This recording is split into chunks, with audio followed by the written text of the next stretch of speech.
We didn't know there was a turtle issue. We didn't have a clue. Dean Pruitt has been a longline grouper fisherman for over 35 years. It's all he's known. 30 years ago, you think I ever thought that a sea turtle would take me out of business? Dean is talking about a new ruling put into place by the Gulf of Mexico Fishery Management Council, affecting about 350 local fishermen.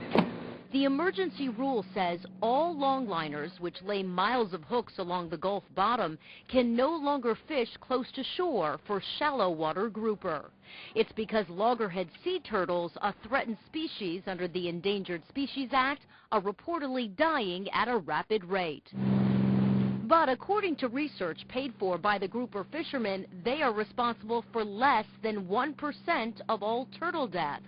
It's just not fair that we're getting taken out with I think it's some bad science. It's the very little turtle interaction on our boats. No one's trying to point to them as the only source of the problem. Roy Crabtree from the National Marine Fisheries says grouper fishermen are not the only problem, but certainly part of it. And under the Endangered Species Act, the council has an obligation to protect the loggerheads. The science that we have indicates that most likely loggerhead sea turtles have been declining for the last 8 or 9 years. But the fishermen say a recent report illustrates how researchers just don't know.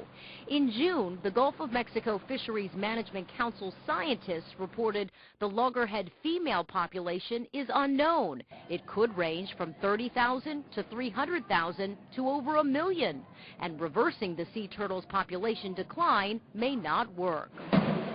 Fisherman Harlan Pierce, who serves on 2 fishing advisory boards, is fed up. I get very tired of coming to these meetings with these 11th hour statistics that throw everything we've done and thought about and read right out the window. But Crabtree claims when the science is uncertain, you should always favor the life of the animal. All of these types of assessments have a lot of uncertainty to them because it's difficult. You can't go out in the ocean and count all the sea turtles.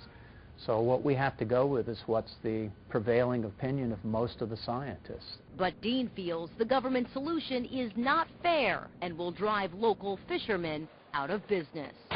We can't fix it if we're shut down. There's just no possible way.